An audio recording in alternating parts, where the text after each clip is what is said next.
Xin chào các bạn. Nhắc đến những món ăn ngon của người Việt Nam, bánh xèo là món không thể nào không nhắc đến. Đó là món ăn quen thuộc, bình dị và dân dã nhưng rất là đặc sắc. Món ăn này không chỉ mang màu sắc bắt mắt mà còn có hương vị thơm ngon đặc biệt. Bây giờ mình bắt đầu chuẩn bị các nguyên liệu để đổ bánh xèo đây. Món bánh xèo có thể nói là món bánh cầu kỳ nhất trong các loại bánh của người miền Tây. Bởi muốn ăn bánh xèo ngon phải chuẩn bị rất nhiều thứ, từ xay bột làm da bánh, chuẩn bị nhân bánh, hái rau rồi đổ bánh, rất nhiều thứ. Tuy nó nhiều công đoạn nhưng tất cả mọi người trong nhà cùng nhau góp sức làm nên vui lắm. Đầu tiên mình sẽ đi ngâm gạo để xay bột làm da bánh. Mình vẫn thích làm bánh xèo bằng bột tự xay hơn, da bánh rất giòn và ngon.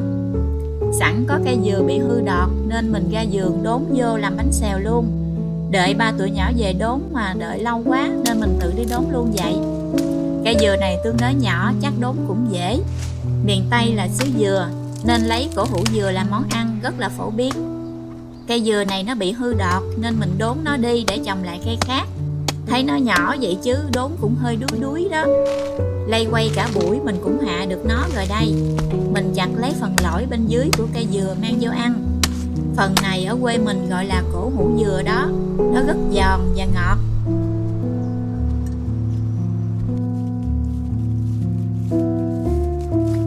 Mình xách cái xề đi một vòng quanh vườn, hái ít rau vô ăn chung với bánh xèo, hái ít đọt của cây cát lòi, lại đám cây chiết ở mé mương, hái mớ đọt, lá sung, lá cách. Ăn bánh xèo có nhiều loại rau ăn mới ngon.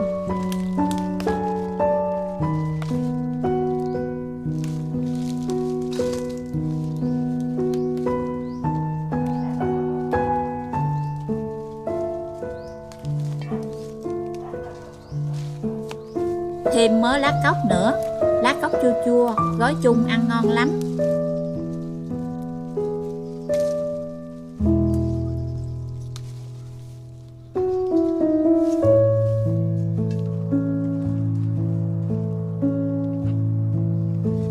Ra đám cải trước nhà, hái thêm ít cải xanh với xà lách nữa. Coi bộ nãy giờ mình hái cũng kha khá rồi đây.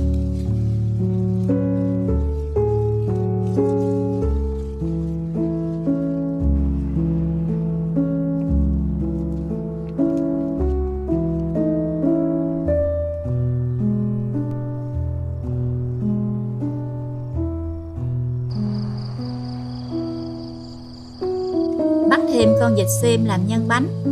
Cổ hủ dừa thì phải có vịt xiêm mới ngon. Bộ đôi này là bộ nhân quyền lực của món bánh xèo miền Tây đó.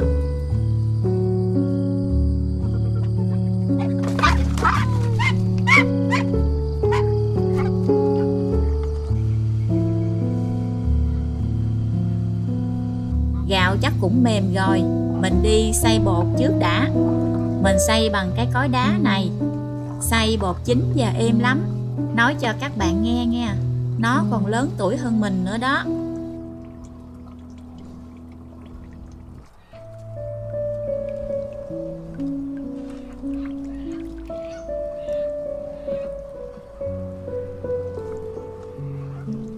Trong lúc mình xay bột, mình nhờ ba tụi nhỏ lột cho trái dừa khô để pha bột làm da bánh xèo.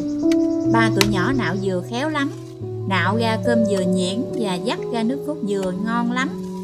Da bánh xèo phải có nhiều nhiều nước cốt dừa, ăn nó mới béo mới ngon được.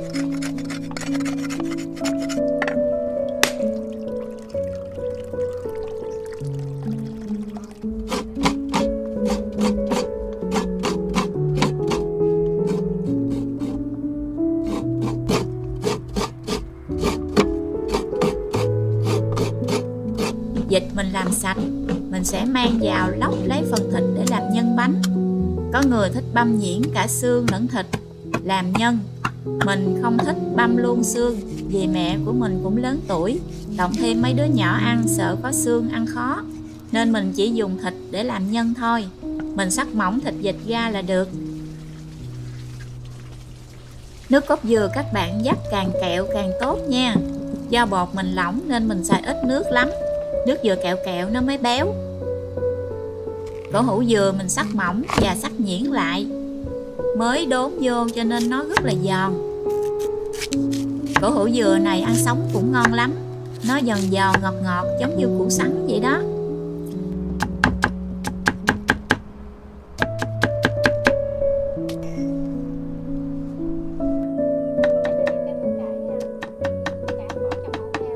Xắt nhuyễn thêm ít củ cải đỏ, băm thêm ít hành lá để làm nhân bánh có màu sắc cho đẹp.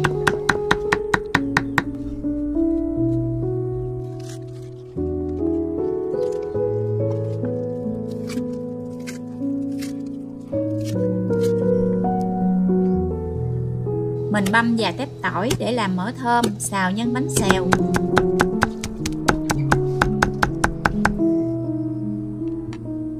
Mình cho tỏi băm vào chảo mỡ. Khi tỏi vàng mình cho thịt vịt vào xào. Mình xào cho thịt săn lại, nêm thêm gia vị muối, đường, bột ngọt cho vừa ăn.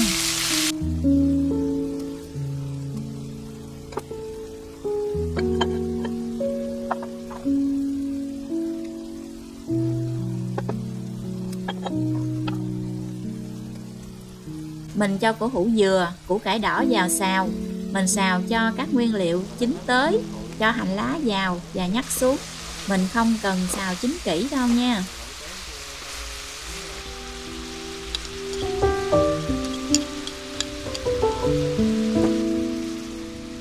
Mình sẽ đi pha bột làm da bánh xèo. Hành lá mình cắt nhuyễn, quậy thêm ít nghệ nữa. Mình sử dụng bột nghệ có sẵn cho tiện. Các bạn có thể sử dụng nghệ tươi cũng được. Mình cho nghệ vào thau bột, cho hành lá cắt nhuyễn, cho thêm ít muối, đường, bột ngọt để da bánh của mình mặn mặn, vừa ăn luôn vậy mới ngon. Nước cốt vắt xong mình cho vào bột luôn, quậy đều lên.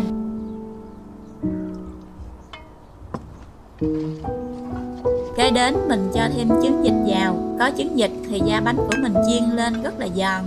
Đây là kinh nghiệm làm của riêng mình nha. Các bạn muốn để thì để thêm vô, không thích để trứng vịt cũng không sao. Mình bắt chảo lên bếp cho thật nóng. Khi chảo nóng mình cho miếng mỡ heo vào.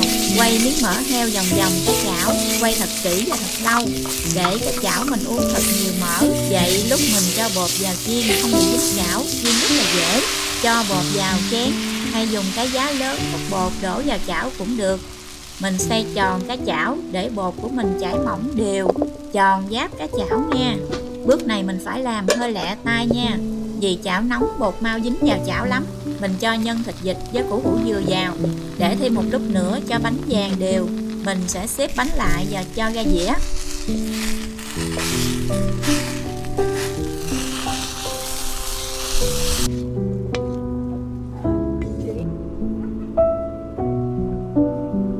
Trong khi mẹ mình đổ bánh xèo mình sẽ pha nước chấm. Mình lấy miếng củ cải đỏ lúc nãy làm nhân chừa lại, cắt nhuyễn.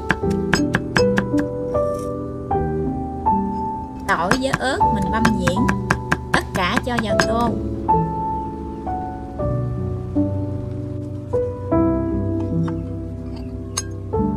Dắt miếng chanh, cho đường vào, cho thêm ít nước lạnh nữa, quậy cho tan hết đường, thêm nước mắm vào. Vậy là mình đã có ngay tô nước mắm tỏi ớt để chấm bánh rồi. Ăn bánh xèo thường chấm dùi nó mới ngon, nên nước mắm mình pha hơi nhạt nhạt một xíu.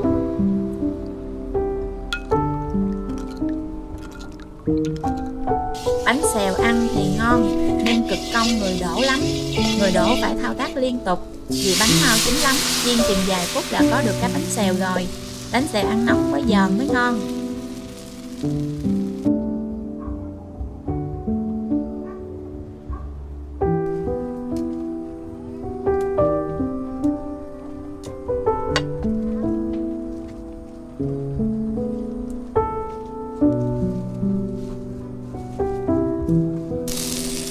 Các bạn có thắc mắc tại sao nó có tên gọi là bánh xèo không? Bánh xèo có nguồn gốc ra đời hết sức là giản dị, đúng như cái tên của nó. Khi lớp bột vàng đổ vào cái chảo mỡ thì sẽ phát ra tiếng xèo xèo, nên nó được gắn với tên gọi là bánh xèo luôn đó.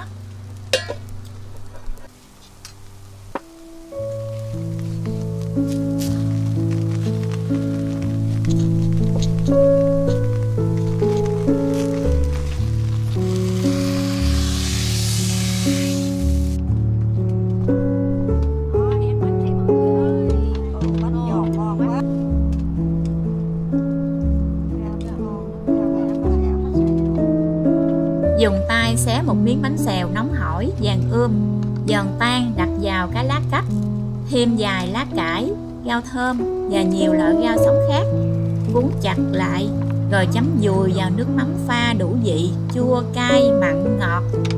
Ăn vào có vị béo ngậy của nước cốt dừa, xen lẫn vị ngọt tự nhiên của củ hủ dừa, miếng vịt xiêm, rất là hấp dẫn. Nhiều loại rau ăn kèm giúp cho món bánh của mình ngon hơn, không bị ngán. Điều đặc biệt của món bánh xèo là càng đông người ăn chung thì vị ngon của bánh tăng lên gấp bội. Cảm ơn các bạn đã đồng hành cùng mình. Chúc các bạn nhiều sức khỏe, an lạc và có được phút giây thư giãn thật sự.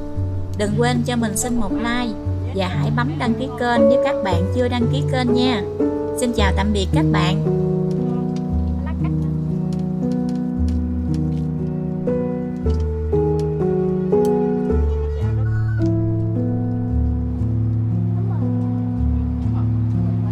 Coi